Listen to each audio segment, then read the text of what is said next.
Hello, everyone, and welcome back to the This is the Music Meets Podcast, an independent podcast show that's dedicated to introducing you to rising indie and alternative artists from across the UK and Ireland. If you are new to the podcast, then please hit that subscribe button so you never miss out on any brand new episodes, and feel free to leave a comment as it really does help us beat those algorithms. It's now time for episode 126. And I'm delighted to be joined by one of London's fastest rising indie bands in Emergency Break. On today's episode, we're going to find out about the band's musical journey so far, their brand new single, Hometown, which you'll be able to hear at the end of this episode, their plans for their big headline show at the start of 2025, and much, much more. So, Leo, it's a very good evening to you. It's a Sunday evening, so big thanks for giving up your Sunday, first of all, for coming on. It's great to have you here. How you doing? Good, thank you. Good. Yeah, no, we're coming off of a really exciting week. We've just put out our new single. We reached over 1,000 streams in just over 24 hours of putting out the single. Wow, so we brilliant. did really well. That's the biggest time we've reached that number in putting out a song so far. I worded that so odd, strangely, but yeah. But yeah, no, it's been a crazy week. We've seen crazy just engagement everywhere. People are absolutely loving the new track. So yeah, that's the world we've been in this week. Brilliant. Well, it's obviously it's great to hear, first of all, but also as well, it's equally as good to see that happening, because I'm sure, obviously as a band, that's the sort of, milestones obviously that you want to keep achieving, and obviously keep trying to move forward and get out, wider audience and stuff like that. Obviously, we're going to talk about the new single in a little while, but obviously, as I say, it's a Sunday evening. So first of all, and obviously we've just been chatting a little bit off screen there even, but how's your weekend been? Really good, really good. Yesterday I had a crazy day. I went to go see Laurie Wright at Scala with the Molotovs, and it was also art band supporting. But in the same night, me and you and our bassist in the band, we ran over to Pitchfork Festival because people who sponsor our festival slung us some guest lists, and we went and enjoyed some other bands at the Shackwell Arms all around Dalston. I went to the Earth Hall, which is a music venue I've never been to or heard of. It's a theatre and in like a community youth centre.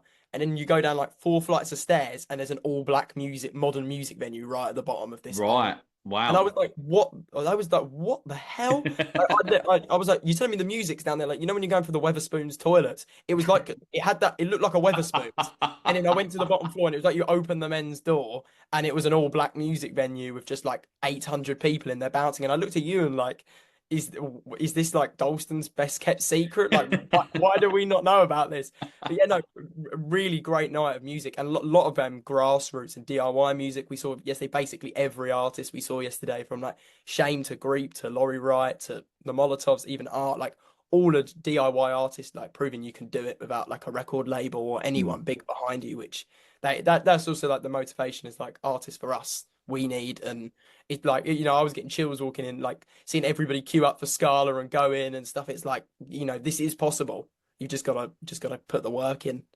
Yeah, no, absolutely. I couldn't agree with you more there, really. I think in general, over the last sort of, 3-4 years or so, I think there has been, a big emphasis on that DIY, sort of scene, I guess, effectively.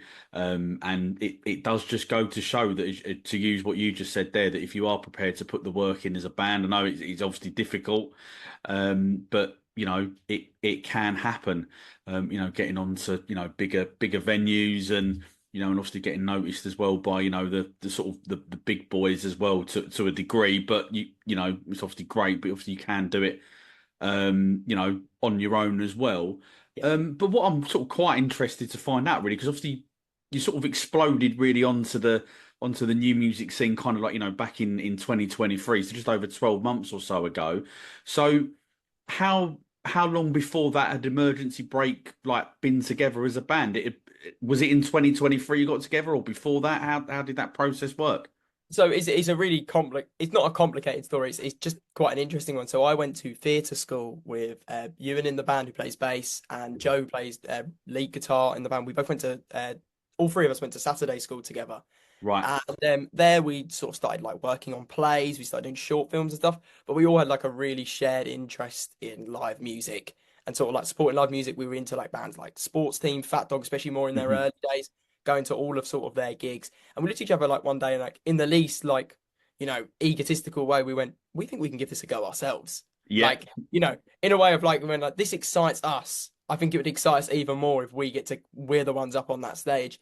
And we spoke for a little while, and actually we originally started by doing mock music videos from other bands of ourselves. So we have one day we'll bring it out of the archives. Hopefully it's a Grammy nomination or something. But we did a body paint music video for the new Arctic Monkey single, or just off of our own backs for a bit of fun. And we were like putting all this skill and effort into stuff, and we was like, we could be doing this for our own career and actually having some fun out of it because that's all really we ever saw of it.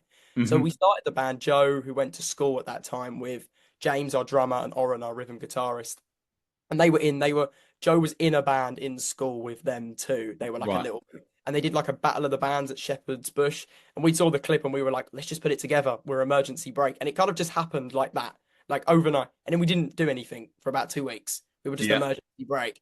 And then we started rehearsing, and you just you're in that awkward phase. And as quick as you can get out of it is the better. But everyone has to go through it, first couple hundred followers, trying to do some gigs. We did a few like secret shows at Rouge Studios, which ironically Yeah. enough, this Friday coming up, we're about to do another secret show, sort of just as a bit of a full circle. Just Right. really, Okay. Nice. we're about to announce our UK tour, so we're just like, oh, that's a really nice sort of way to sort of just like tail ended this sort of era of us so far. Um, so we just really started doing it. We set ourselves a really big goal, and that's something that Emergency Break have had from the start. Is like we always sit down, we go like, what are our goals for the next 6 months, 6 weeks, and a year? And we went, well, let's just sell out a big venue in London. Let's do it. And we bookmarked the Camden Assembly. We couldn't get a promoter to promote the show because we'd never played live before. Yeah. So, no, of course, like, on our promoters' books, we've got 600 followers on Instagram. We've never done a gig before. The one video there is of us is this awful demo with two members who weren't in the band anymore. I can see it sounds like a promoter's worst nightmare. I don't blame them at all. We didn't have a single press pic. The only press pic we had was a photo of all of us taken on an iPhone where we removed the background and just put like a turquoise blue. We still have them on the Instagram just for our sake. I don't know if you have got the time, scroll to the bottom, you'll see some shambolic self promo. Um, and that we were like, okay, we sold like 80 tickets. Okay, no, actually, I rewind the story. We actually booked Mascara Bar to have this show in. Right. It's Okay. a Yeah. Yeah. really small. It's a small venue. It's really a pub, and it has about an 80 capacity. And we sold the 80 tickets within about a month. And we were like, right, okay. And he said, like, well, why don't we aim for the Camden Assembly, which we wanted to do in the winter? So that's how the story goes. We were going to Right. do the Camden Assembly after, and it was like, well, let's just see if the Camden Assembly have any availability. Really last minute, couldn't get a promoter still. We didn't get any. We just booked the venue privately ourselves, got all the kit share ourselves. We basically just like DIY'd the whole day and just paid people to basically trust us. But then we sold out the Camden Assembly like 5 nights before we were meant to do it. And we couldn't believe it to this date still that Yeah. we did. And it was nowhere near like the show that is today, but it set us forward and gave us the motivation to show that if you can work, you can get to it. And that's really just where the band's been going ever since. We really then stopped for about 9 months because I moved to America. Mm. And some of the boys had like some life issues, university. Some people are a year younger than us, so they're doing A levels. So we sort of held for 9 months and was like, look, let's just sit on these recordings. Let's just sort of do a bit of R&D, go away and write a load of music, and then come back. And then this summer, we bashed out about 30 live shows from the space of late May to the end of August. With like headlines, our own festival in that, and multiple festivals up and down the country. And since then, we just kind of have been unstoppable. But we are kind of like the babies, and everyone sort of sees us as the babies, and that's kind of why we wear the school uniform. But like, we're really proud of sort of where we have come. Realistically, we've been gigging probably for about the best part of not even 12 months, Yeah. which is the craziest achievement maybe in all of that. But yeah. Yeah. Wow. It's yeah, I mean, crazy really now that when you say it out loud, how fast everything's happened as well. And it's great to see, I think, as to say what we said at the beginning there, that if you are prepared to put the hard work in, then it just goes to show what can happen. It doesn't have to be, Yeah. over, 2, 3 years or whatever it might be. But obviously we were talking before. Obviously, the new single came out on Friday. It's called Hometown. It's just gone past the 1,000 Spotify stream mark. In just well, what are we doing this for Sunday? So it's been about 48 hours or so. Brilliant achievement. What's the reaction been like to it? I mean, judging by those figures, it's been pretty good, right? It's been crazy, really. It's the first single we've released where we've been learning on the job since day one. Really, that's the approach we always have. We don't really have like any music connections, any ties to where we know how this stuff works. So we looked at each other and just went like, the only way we're going to learn is just the hard way with all of Hmm. this. And I think personally, it's the best way to learn because we're getting stronger every knockback, and if you're like prepared to bounce back, then you can't really go wrong, in my opinion. But this was the first song where we'd set the stones early. We've been playing the song now. We played the song live 30 times now. We recorded this song early, so it would have been a week. It was about August 8th. We recorded Right. Hometown. We were like, look, let's release it in November. Let's make a music video. Let's really build up everything. Let's just send it off to distribution really early and let's just sit on it and let's just put the grains out early and see how that works.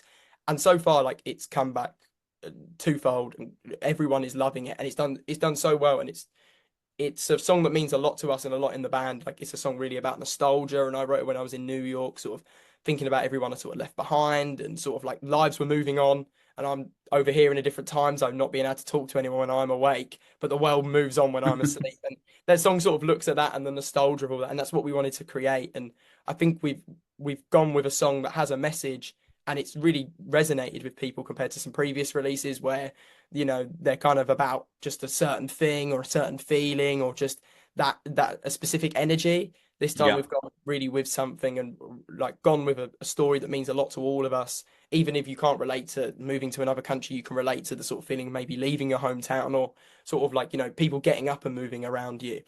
And that's sort of really, yeah, it's just been really well received so far. And we're so like we're like proud of ourselves because it's our first release where we've really gone for it and we've seen sort of that back. Yeah, no, definitely. I can only imagine really, the work that's gone into it then beforehand, and then actually to see, the rewards effectively coming through. Obviously, you just mentioned there, obviously that he was over in New York for a period, and this is when this track was written, right? So, how then did you find that process? In terms of was it the whole basis of the song, or was it just the lyrics? What was the process like? And is that the normal creative process? You writing everything on your own, or everyone else contributing? So the writing process for Emergency Breaks all over the place. Really, there's not really a song where I go like, yeah, like Sometimes I come in with lyrics and I propose lyrics and then we do this around it. Sometimes like Joe will come in with a complete song, start to finish on a guitar, and then we literally go like, well, I've got this song I've written, and then pieces come together, and then we work on it live. But Hmm. Hometown really came from sort of like a scrapped lyric. So I went to America. I wrote this in the first sort of 6 weeks, and then I put it away, and then I Right. returned to it literally on like a really cold evening while I was out there, and I was just like, okay. And then I just wrote it, and I thought, and the song sort of tells little stories about like people I know and people we know in the band that like their lives and what they sort of left behind, and like just silly things sort of in your hometown, and yeah, that song just came from me proposing sort of the lyrics, and it just built on that. And that intro was quite iconic. I came back for Christmas, and we did our big old blue last show for our like Hmm. 1 year party. And I was like, lads, can we just give this song a go? Like in the rehearsals, I brought it there, and we had that slow intro, and I was like, I'm really connecting with this, and it just wasn't there. And then I went back to America after that, just coming home for Christmas and that gig, and I just remember like going like, this is it. We've got it. And we came back and we just kept playing it live and live. And people really fell in love with it and connected with it. And yeah, that was just a real song. Actually, it's one of the only songs where I propose lyrics and then the song has been built around it. Actually, a lot of Yeah. the songs don't really actually come from that. I write just like tons of lyrics and then I'll sort of pair it with a few things. And then we'll like hybrid what we've both brought into the Hmm. super song, I guess. Yeah. Yeah, no, yeah, the writing process for that is really interesting and it's unique to any song we'll ever write again because I'll never be able to have that experience again, and Hmm. neither will any of us in the band of how we went about getting the song. So yeah, Yeah. Sure. Okay. So yeah, it does sound it's quite a personal song yeah, as well, and I guess as well that probably helps in some ways as well with people connecting. like the listeners connecting with a track as well when they know that he's maybe a little bit more personal to either someone in the band or however that has sort of come together. You boys obviously come to my sort of attention really sort of, I think it was around about your second single with Everything You Make, I Break, a track that is fantastic. Thank you. It's got plenty of raw emotion in it, a bit of gritty intensity as well, and obviously the guitar riffs in it are brilliant. And it's got sort of a bit of a punk rocky type of energy to it, certainly to my ear. So kind of like then when it comes to choosing like what songs to release, and I'm sort of looking specifically at Everything You Make or Break. What is it about, what are you guys looking for within the band to go, right, this is the next song that we want to release? How does that work? Um, it's a lot of factors. A lot of factors also talk around where like we are in terms of what we're playing our live shows. So we play Everything You Make I Break, bundled 6 weeks later with Can You Feel It? They were both Yeah. recorded in the same weekend.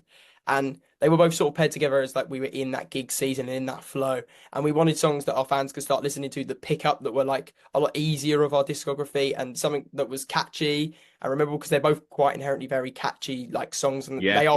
they are written like that, and we love them for that because they are just fun and they're really Mm. fun to play.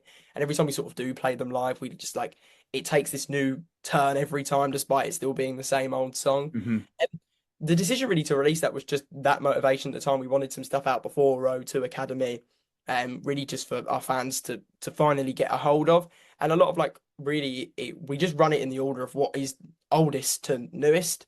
So Right. that in the basically how we have released so far is like It's Over was the first ever song we put out, even though it is a demo, it's not Hmm. inherently our first ever single. We've basically just released everything in terms of how we've stumbled on them in ourselves.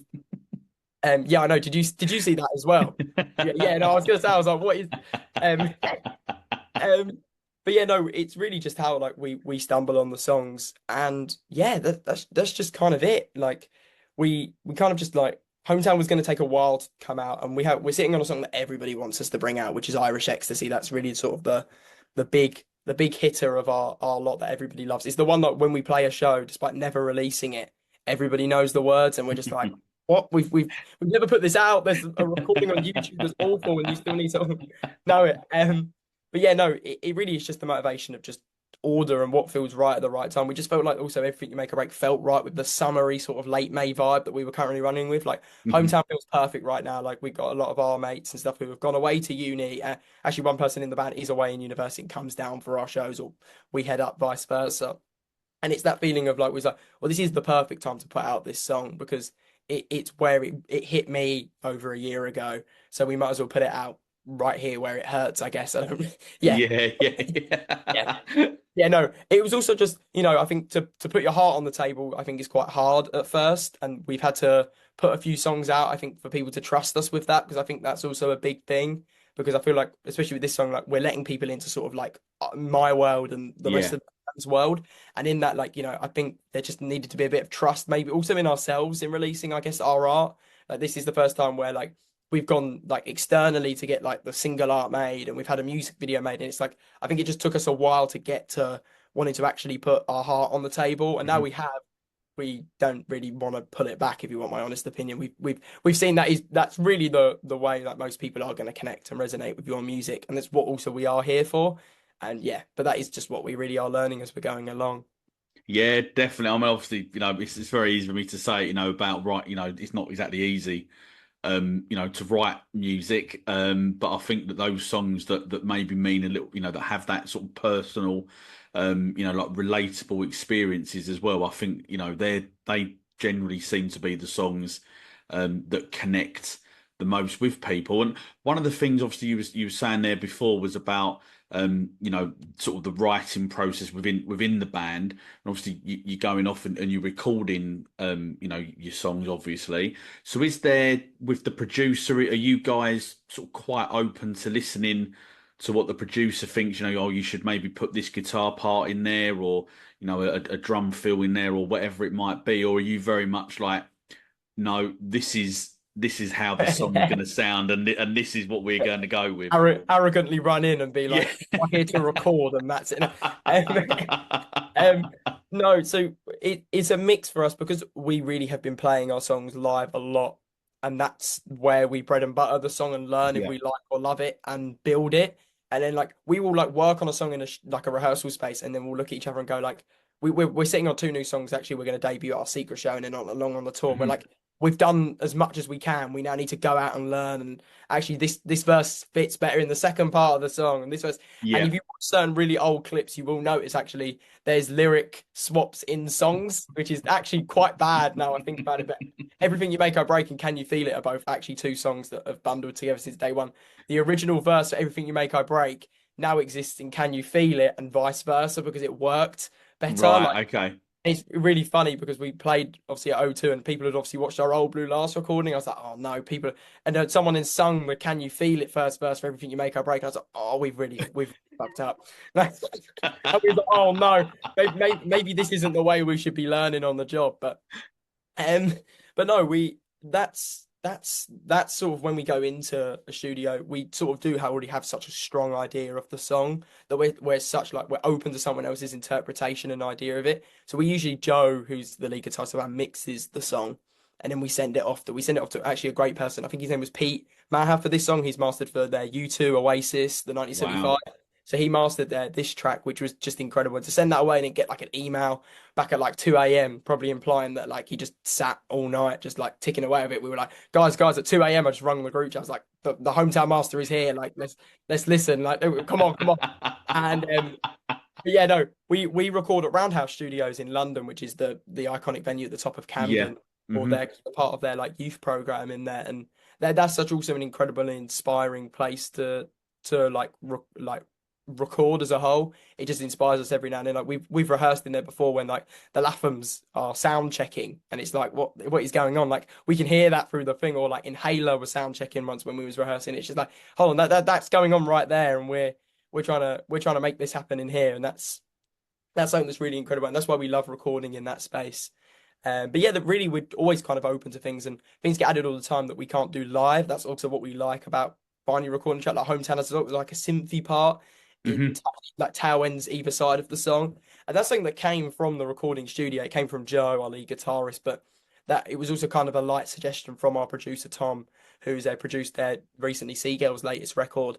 Um, and he was like, and you know, it was like sitting down and having them suggestions builds a song, and it just connects it even more. And actually, one of my favorite parts of the track now is that sort of like 10-second drone that Hmm. takes out the song with then just Joe's like, bow.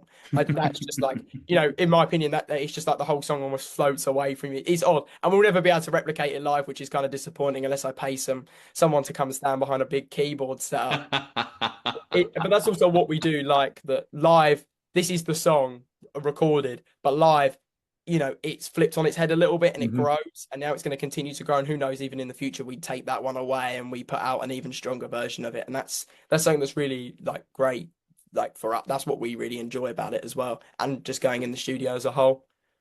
Yeah, sure. And sorry, you're just saying there as well about the Roundhouse Studios. Obviously, with this release, can't think when it was. Maybe it was yesterday, or maybe it was today. I saw you obviously done like a little, or we released it anyway. I'm not sure when you obviously actually recorded it, but obviously like a little acoustic version Yeah. of Hometown as well. Did you think maybe like in the future that you might play when when it comes to playing it live that you might strip it back completely so it's just the acoustic guitar in your vocal, or do you think at the minute it will stay as it is, like a full band, piece? Absolutely, we love like some of our songs do start from acoustic guitar. A lot of our earlier songs, I was about to say earlier work, like we've been around for decades. We've been around for the best part of a year, as we've clearly stated. But like a lot of our earlier songs have started from like acoustic guitar and then building that full band sound. We love stripping it back, so we are about to like announce a UK tour, and two of the dates do include actually acoustic headlines in Brighton Nice. and Norfolk. We did an acoustic headline there in Norfolk, and we're coming back because they all loved us there, which I was like, wow, it's a different type of liberating to do like an Hmm. acoustic, especially for us because usually I'm topless, running around climbing on something while Joe's throwing himself at Ewan, and it's like, okay, this is I didn't step off of the stage sweating, I didn't like step off the stage like trying to find everything I dropped on the floor, but I still stepped off with the same satisfaction, and that was like really crazy. And it's nice to strip back the song Hmm. sometimes and find like the heart of it. And we find that especially when we play acoustically, and that's why we are going to run to do it again. And a lot of people have asked for an acoustic version since we put out that TikTok. So maybe we'll do it. But I Watch it. feel like we now should. Watch this space, Yeah. as they say it. And you obviously mentioned in there, your future plans in terms of playing live. That actually brings us on perfectly to the next question. Actually, we're going to talk a little bit about live music now. So obviously, Emergency Break have had some pretty big gigs this year. You've obviously played at Signature Brew, you played at the Gunners as well, and obviously probably the biggest show, I'm assuming anyway, is obviously when you played at O2 Academy, Islington. So kind of like, what's it been like playing those venues? Because I'm imagining that some of these really have got to be, like bucket list moments. Yeah, they're definitely bucket list moments, and there's definitely a lot of work that goes into a show day for us. For us live, like that's where we enjoy most as a band, especially me. Like me, Joe, you, and all come from a theatre background, so getting up there and getting up on the stage is in our opinion the 100% part of it. That's the best bit. Like Yeah, if you ask yeah, any of us, like we'll go like, yeah, putting stuff out on Spotify is fun. Yeah, putting the Instagram post up is fun, but getting out there and getting on stage is the best part. Like that's the bit we love. yeah, We fight really hard for them sort of them days and them moments. And O2 was a really special gig for us. We penciled that in like well over a year ago to like when we did it from Camden Assembly in right. July. We looked out of that show and we went, what are we going to do in a year? And we've always got like our summer headline penciled. We do have our next summer headline penciled. Wow. It was like, okay, let's just confirm it. Let's just pick the venue and let's do it. So we were like, O2 Academy is only 50 more tickets on Camden Assembly, which is 200. So Camden Assembly is 200. Yeah, O2 Academy upstairs is 250. So we were like, okay, 50 more tickets is a nice natural jump in a year, considering realistically there's a 9 month break in the band from there, and there's a show and we played the Old Blue Last in between for War Child UK. So we had that, and then we got to O2, and there was a lot of build up for O2. We were almost over the show before we'd walked out, all the day, purely because it just felt like a long time coming. Like I remember we got obviously that we had a documentary come out about it and like a concert movie for it, and there is a cut bit from it where literally me and you and both stand going like, we've been talking about this gig for over a year. I'm over it, and we've just only sound checked. Like, and it's like, oh no, maybe that's not the approach we should be having to this. But it was a really like nerve-wracking day. Like it was on tenterhooks. Like we're used to playing shows where we're coming out and we're trying to win over the audience. Knowing people are turning up to see and sing your music with you is a different feeling, and a yeah, feeling we're still not actually quite used to. And it was like, oh, okay, right, this is a different approach. We've gone out there, we've already won them over, but now it's just to put on something that is worth, like, I don't know, taking out of your Friday night in a summer. And it was probably like the best show of the year, and it was like, we had confetti, we just had all sorts, and there was just great vibes in that venue all night. And yeah, we had some great support acts, but we still just liberating ourselves that we sold that out. And then obviously we did Signature Brewery dressed as cowboys, and we've had some real bucket list action moments this summer. We played a festival the day after O2. We were yeah. knackered. We loaded completely out everything because we bought our own kit for that show. We loaded out. I got home and I looked at my mum and dad who were coming with me the next day. I was like, you've just seen us at O2. You better get ready because you're coming to the festival with tomorrow. And we loaded it at midday the next day in Hertfordshire, and we played to like over 800 people, and it didn't cure the buzz of O2. I was like, because when we booked that show, it was like, oh, that will settle the buzz because it won't. But that was just even more mental. And we were like, oh no, this isn't it. Now I'm now just on a forever come down from that weekend. Because then it was the England finals the next day, and then we lost. So that just completely shut everything down, and was like, okay, there you go. That's the come down. That's the reality. Right there. We were saying, we were like, O2 Academy play big slaughter festival stage and England win the Euros. Oh, this is Stuff of dreams. I'm gonna wake up in a coma at the end of this. None of it real, and it obviously was. Obviously, despite England winning and lose, no, despite England didn't win. Yeah, yeah, yeah. But yeah, no, Yeah, now you are in another world. yeah. I was gonna say that now I'm gonna wake up from the coma and we won and we never sold any of the shows out. Yeah. Um, but no, they are bucket list moments, and we work as a band really hard to sort of like try and sell them shows out because we're aware like we are really pushing ourselves when we like announce a show like that. And like in this Mhm. current climate, it is hard to go to a gig. It's also like you know, none of this stuff is cheap anymore. Even at like grassroots thing, like we made no money from our O2 show. And we didn't Mhm. want to. We just wanted to make like the most cheapest ticket price to be able to actually afford just to get everything up there, everything down, Yeah. and everything in between. And that's all that mattered. And everybody had a good time. And that's what happened. And we sold the show out, and it was an incredible night. So Yeah, yeah, no, I agree wholeheartedly. I'm in the middle of putting, well, at the end, by the time this podcast, well, would have been well out by the time my personal own gig happens. But it is difficult trying to sell tickets.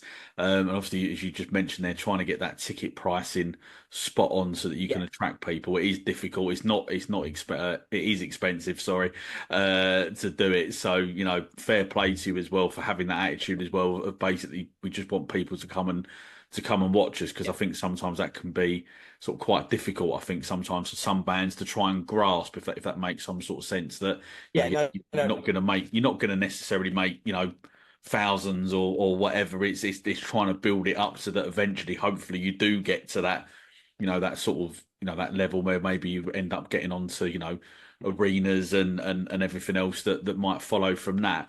But just sort of looking on those shows, obviously, that we just mentioned there, were there like sort of any sort of like unexpected moments for you as a band in terms of like a crowd reaction maybe to like a certain song, or maybe was there sort of some not sort of like a technical issue or something like that you guys just you knew about it on stage, but it wasn't apparent to anyone in the crowd?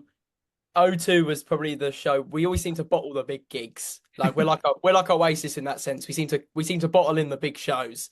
Like we seem to always cave in the big moments. And O2, there was the things that went wrong in the show that weren't inherently our fault. Actually, maybe O2 wasn't actually the best venue choice. I don't in terms of like the artists that usually play there isn't really in our genre. And the Hmm. security, I don't think we're inherently ready for sort of the crowd that sort of came to the show. And in that there was this great moment that's in the documentary, like when the director editor of it said, like, "Do you want me to keep this in? Because it's like he was like, this doesn't make you look bad. This is just a style choice. If you want this in," I was like, "You got to keep that in." And the security guy was on limbs this whole gig with people like being up on shoulders, mosh pitting, and all that. And in the final song, I got in the crowd again, topless, and everyone was low other than me. So and there's this awesome photo from the gig where like I'm standing there and I'm not actually very tall at all. So it does still I actually almost look like I'm on my knees myself. And everyone's there and just as everyone jumps, the security guy grabs me off of my knees and takes me over the barrier, like because apparently it's obviously deemed unsafe, even though like some of the people in the crowd are either in bands themselves or there was obviously some of my mates in the crowd. So like I know nobody's gonna come out there and shoot me, and I hope that they haven't let someone with a gun in for a start. So like I think I was gonna be all right. But there was some really great moments in sort of that O2 Academy show like that. Like I stood on the barrier at one point singing a song and I just got pulled by the tie in and suddenly that's it, I'm crowd surfing and there's just their moments are the best moments. Like I had a whole bottle of water thrown over me at the Signature Brew show and I've just come out of the cowboy attire and I was in just soggy. And I was just like, do you know what? That's just going to be it for the rest of the show. Screw it. And then I then just toppled my bottle of water over myself at the end of one song. Was like, you know what? This is just it. This is just the look for it. And there's always just great moments in a show, and like not planning that I think makes them look better. Like you Yeah. know, not going like not sitting backstage and going, I'm gonna crowd surf on this bit, or Hmm. like there's obviously bits we have to like prepare like confetti moments stuff like that, but like not going out with that expectation I think means that you can only walk off as a performer satisfied that their moments happened, and they're Yeah. better when they're all like they are organic in my opinion. I was literally talking to someone about this last night. It's so much better when them moments are organic. Like at Gunners, everyone just raided the stage, and it was literally just from me and the monks going, "Do you know what, lads? Get up, because this is an Arsenal pub and we're West Ham fans. So do you know what? Get up." And that yeah, and yeah, no, in moments like that are so much more magical like that than me an hour before the show going, I'm going to get everyone on stage and we're going to stage dive it. You know, Brilliant. And sort of looking further ahead into 2025, obviously you've got a massive headline show at the Grace in London on January the 10th, let's say 2025. Ticket link is going to be in the episode bio. So how excited are yourself and obviously the rest of the boys in Emergency Break to be playing this show? Because it's a really good venue, isn't it? we love this venue so much. like really big fans of this venue. We haven't been holding off for it to play, but we've had our eyes on it. Yeah. And obviously, like it's not as big as a capacity as O2, which we're like this is we're comfortable with this. It's going to be a good show, and we've got some really actually devious stuff planned because we're done with the school uniforms, but we've got to get rid of it in a way where everybody's very aware we're over it, and that in our diary right now is the show where that's going to happen. And it kind of falls in the middle of sort of our tour as well, which is perfect. But we're really excited for that show, and we've got loads of new music, and that venue is just awesome with all them Mm. disco balls. It suits Yeah. our aesthetic and especially what we want to do with that show so well. And if like anyone does decide to come down to see us, you'll see exactly what we mean. Because we've got some really odd stuff up our sleeve for that show, but we're really excited. And what is it then about an emergency break show? You know, why should people come and, spend their money and come and see you live on January the 10th? It's a little bit more than just the music. We're theatre kids at heart, and if that doesn't tell you how crazy it can become, then I don't know what will. But we're returning to we got a new set for this show, which if you do come to our shows means something. If you don't, then we've got some really odd stuff. Let's just call this our graduation show. That's probably the best way to put it. And you're invited if you decide to come along. And we've got some really quirky and great ideas. And what really just sets us apart is it's just pure fun. And we never really we want everyone to come out of like an emergency break show feeling like they almost were part of the band. And that is something we are really proud of, is the community we've built around emergency break, and like the people who come to our shows like time and time again. Like we announce a show and we get like 8 DMs now saying like, already got tickets, saw this on your mailing list, got the pre-sale. And it's like, and this is stuff that we only could have dreamed of when we put on the Camden Mm, Assembly all years mm. ago, like well, all them years ago. Sorry, Yeah. 12 months No, ago. what Yeah, you again, I'm mean. talking Yeah, like I'm yeah, some legacy acts coming back. Um, or that's something we could only have dreamed of like a year ago when we put like the Camden Assembly on and we were like hassling people on the streets and anyone we knew like, please just come down, like come down. And yeah, and what makes an emergency break show is just the sense of community. We always have just such a great vibe in there, and we handpick the support acts always ourselves and stuff. So that's always some of our favorite parts of the night. Like our fan base just also seem to love live music and supporting like live music, and in that like getting to select like the bands that get to play with us is always like Mhm. actually such a treat and honor for us, because Mm. that like shapes the night as much as it shapes us walking on at 9 o'clock or 10 o'clock. And yeah, that's why you should come to an emergency break show. It's just such a great sense of community, and that's something we want to keep carrying on past even if like I don't know, we all lose our limbs tomorrow and I lose my voice box so I can't sing anymore. Like hopefully the community lives on. Yeah, yeah, Even if yeah. I'm No, just a, sure. a I think. laptop, even if I'm just a laptop and wheels, then you know, still the community lives on. No, definitely. I think that's one of the best things about live music is that, sense of community. Everyone's there for one reason and one reason only is to enjoy, whatever band it is that you've gone out and seen. So I think that is, really great actually to hear you emphasizing that's what it is about for you as an artist. But what I would like to, has there been sort of, like a specific moment when you knew like specifically that emergency break were onto something, either through sorry like one of the releases, or was it like a particular live show? Is there any sort of moments that really sort of stick out for you? Wow, there's like a few I have in my head, but there's the big one that sticks out to me is obviously we came back in May and announced like 30 live dates on top of that with our O2 show and stuff like that, like I Hmm. mentioned earlier. And we came back with a Macbeth co-headline with another Yeah. band, and it sold really well. And we were like, oh, okay, like let's just go out there, let's just go smash it. Like we haven't played as a full band now since the Old Blue last in January. Now we're kicking like late May. And obviously, looking on us, we're like, well, we better be good, or we better start getting good because we've got 29 other gigs to attend, and a lot of them have our name as the headliner. So let's go out there and hopefully smash it. And that was one of the moments where we were like, we were on something. We played to basically a pretty much a new crowd. We did have a lot of fans come down to the show because we co-headlined. We had like half the room was sort of split with people who'd come to see either the support acts or the other headliner who was with us. So like there was also a sense of like there's a room we have to also convince that these kids in bubblegum ties are worth their time and we don't just look like fucking idiots. And in that we did throw a few covers in there, as all cheeky bands our level do.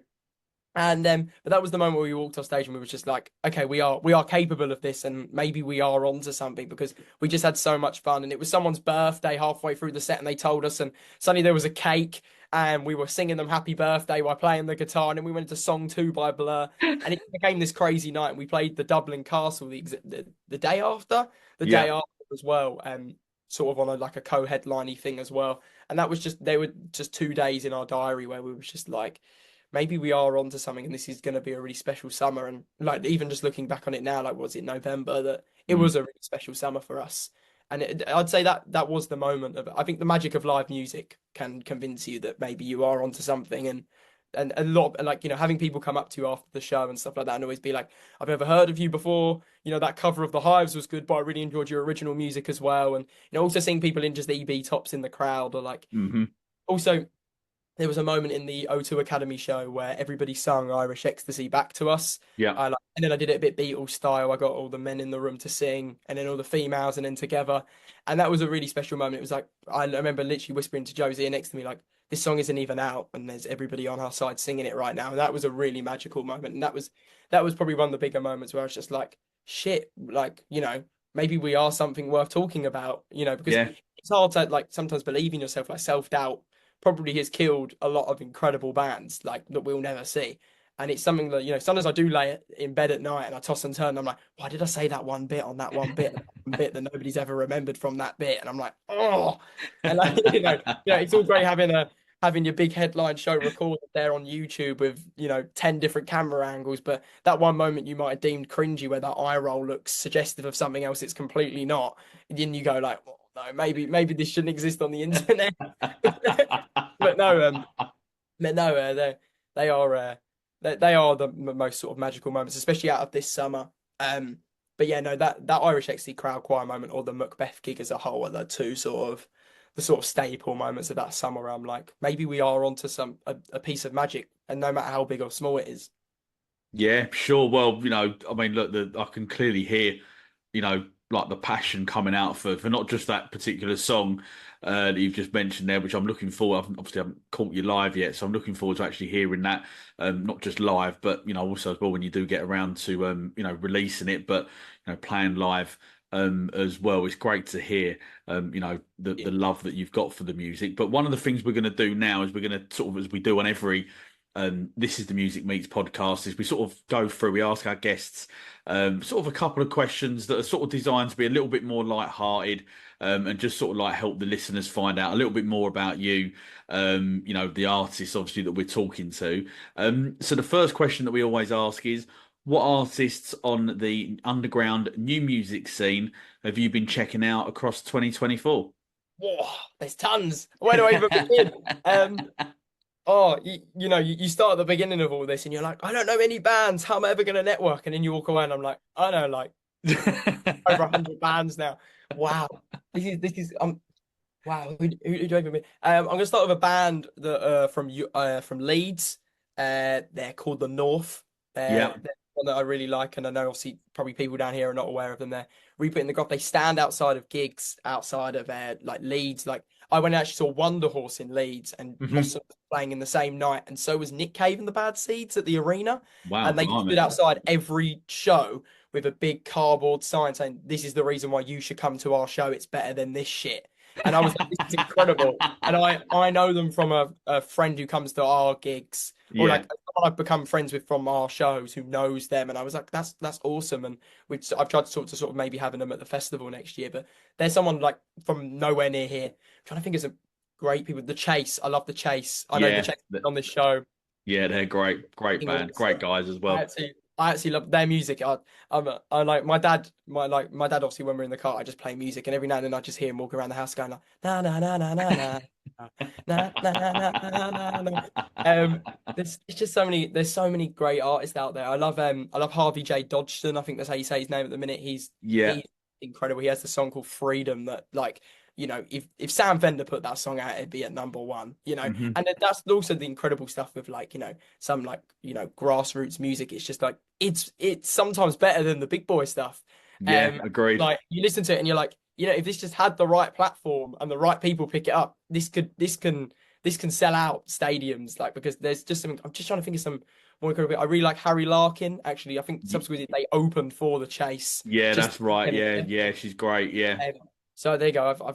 I've crossed the bridge. I'm trying to think of great Art, who I saw at Scala the other day. They're just energy. I just love the energy, and sometimes it's not even about the genre. Like a lot of them bands I've named like sort of cross genres everywhere. I Mm, mean, the mm. Chase and Art are both more sort of in that funk sort of side with Yeah. trumpets and saxophones and stuff. And like we more are active sort of in the more like I guess punky, grungier scene. Mhm. I guess.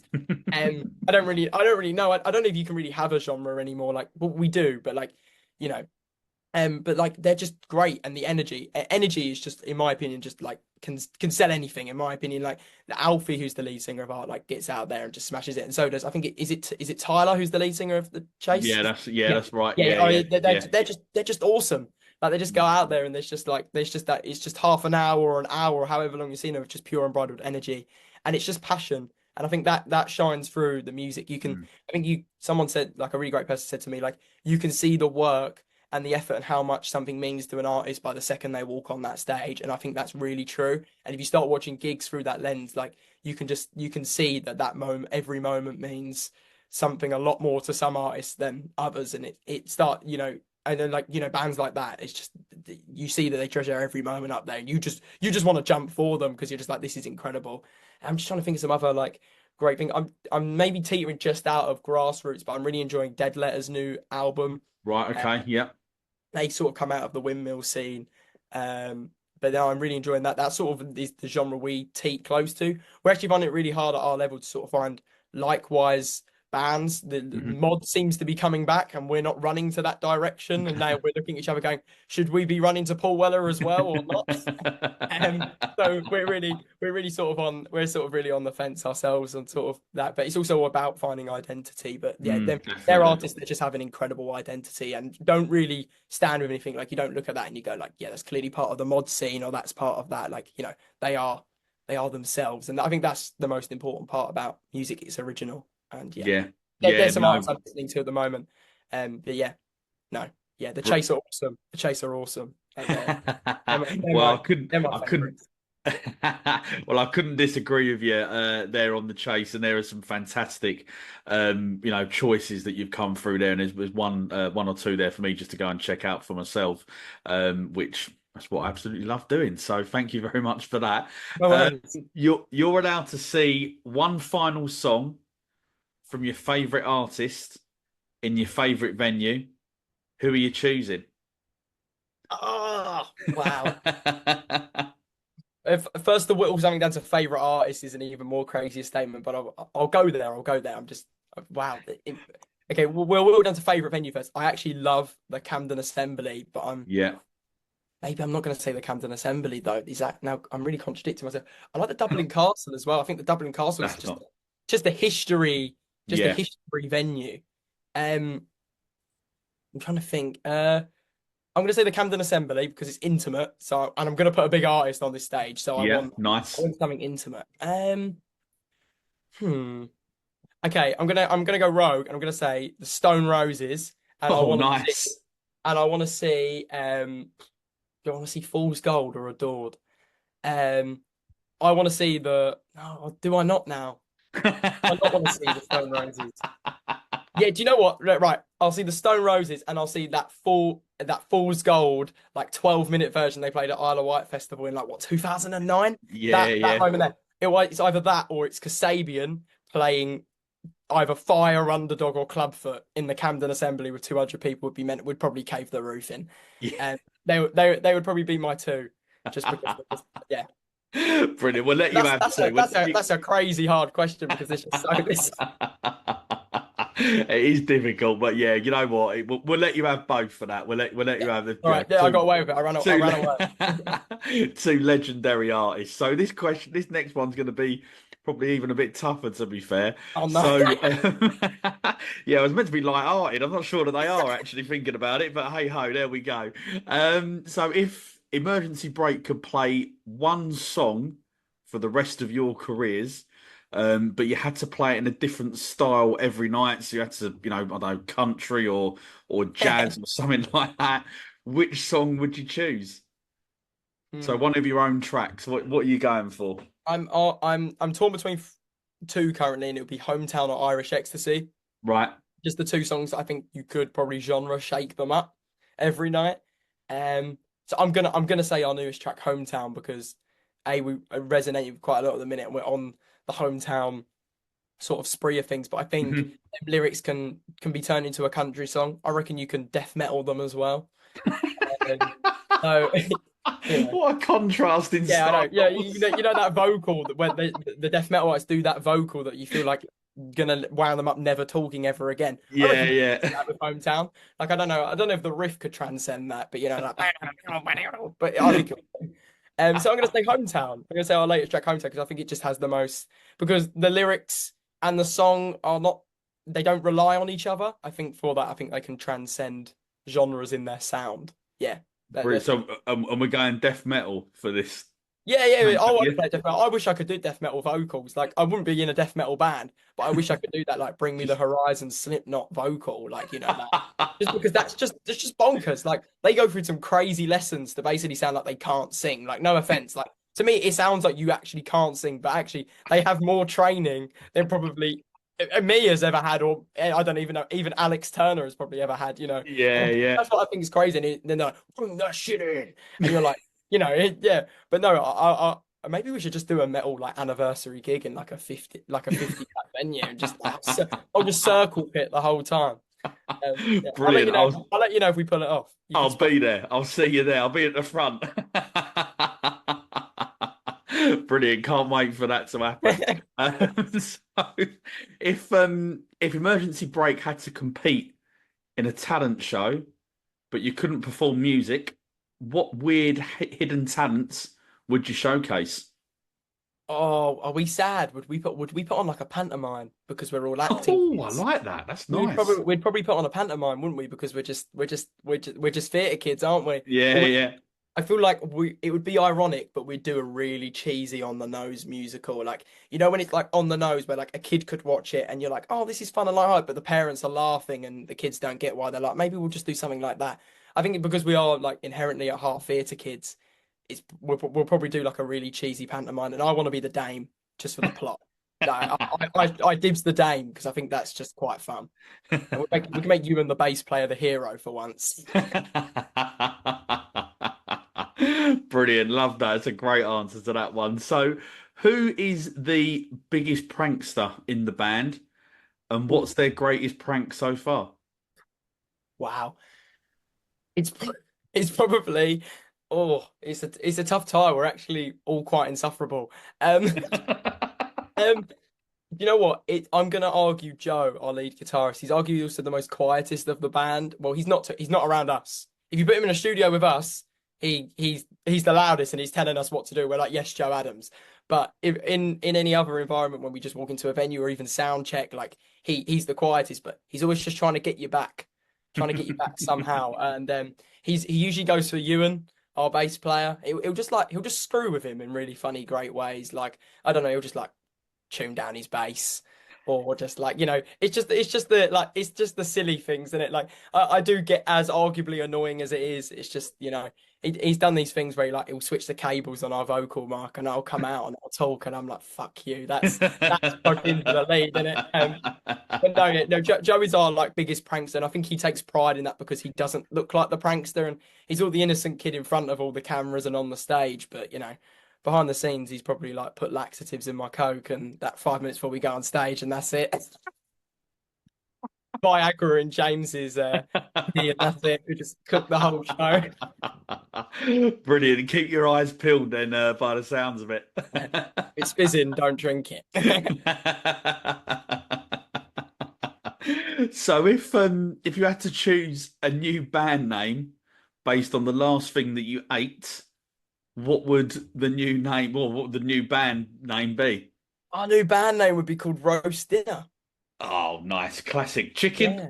Yeah, it was his chicken as Chicken. well. So we can be called Chicken Roast Dinner. There we go. I'm loving that. Yeah, Very, that's very, very down with yeah. the theme as well, as it being a Yeah, Sunday too. it sounds quite dad band cover bandy style. I feel like that sounds like a dad cover band. I'm kind of here for it as well. We could do Bon Jovi covers as well, just because I know about two Why Bon not? Jovi songs, but why not? That's about all you need to know, I think, with him. Isn't Yeah, it?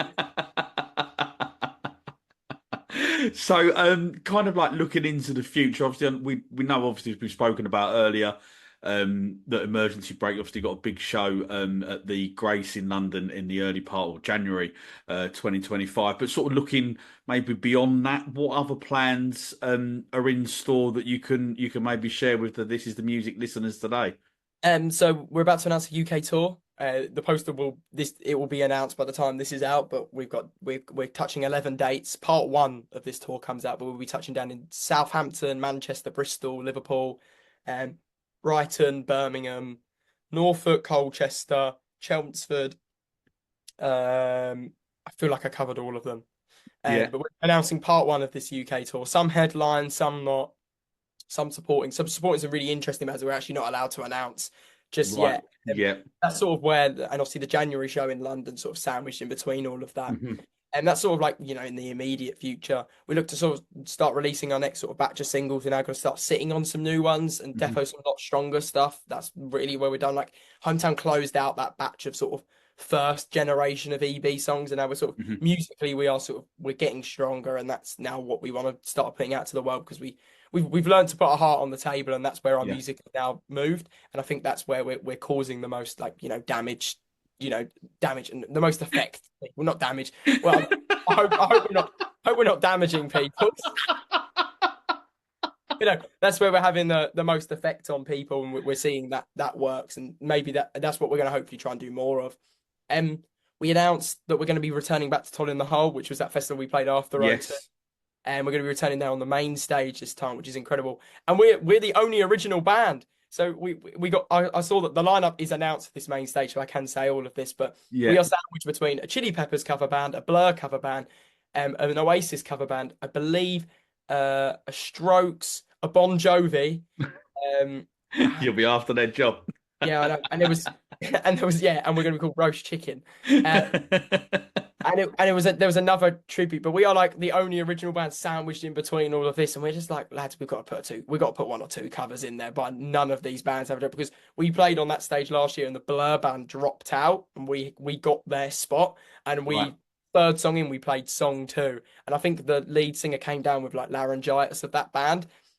And maybe they now don't like us after this joke, but we were like, because we like get the whole crowd to sing before, and I was like, unfortunately, we're going to do this today because the lead singer of that one had laryngitis, so he's definitely not going to be up here going, woohoo, and everyone's like that. And it was like, you're all going to, because we just added that to our set list last, purely in that vein. But no, we're really excited for that, and we have next summer's show. It's creeping up on us, even though it's now like, well, it's like Christmas. Yeah, No. I'm not fully saying that, but that's creeping up us. But also our own festival is now going to be going into its second year, hopefully. If some other things happen, fingers crossed. But yeah, no, that's always looking to be tasty, and obviously Emergency Break will hopefully return to their own festival. I'm always torn though. I'm always torn. I'm like, is it pretentious that we play our own festival, or is it Mm. like, well, we put in the work to put this on, so we've got to book ourselves, and that's the line we've drawn right now. But it takes one Instagram comment to say we shouldn't be playing our own festival, and we'll pull out. Yeah. But Yeah. Fair enough. That won't be coming yeah. from me though, by the way. Just to make that perfectly clear. I totally understand what you're saying on relation to the festival. I get how Yeah. other people might perceive it. But you've got to do what you think's right at the Yeah. end of the No, day, yeah. and good luck to you. But look, obviously the plans sound absolutely fantastic, really, really exciting. And what I will say, and I did sort of hint on it earlier, but honestly, the passion that I can hear in you, Leo, how much it means to you in terms of the band and the stuff that you've done so far, and obviously the stuff that you've coming up. I feel for me personally that you really mean it, and I think that's come across brilliantly in this interview, and also as well from the bits that I have seen, have heard. You backed it up, I guess, so to speak. But look, that is the end of the This Is the Music Meets podcast. Thank you so much for coming on. I've had a really, really good laugh with you. But before I do let you go, can you just let the This Is the Music listeners know the social media platforms that they can go and find Emergency Break on? You can find us on all social media platforms under the name usually Emergency Break underscore or Emergency Break Band. Just put that into any social handle and you'll probably find us. Thank you.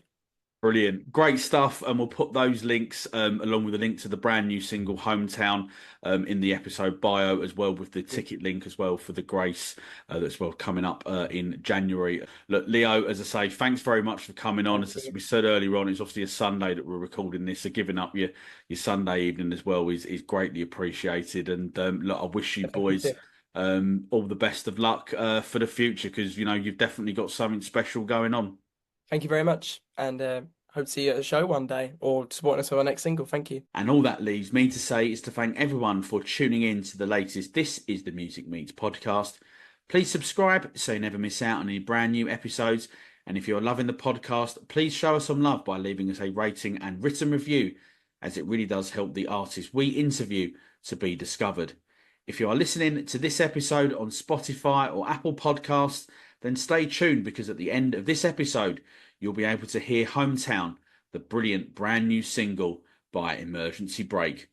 Thanks for listening, and remember, the future is bright, the future is indie, and I'll be back very, very soon for another This is the Music Meets podcast.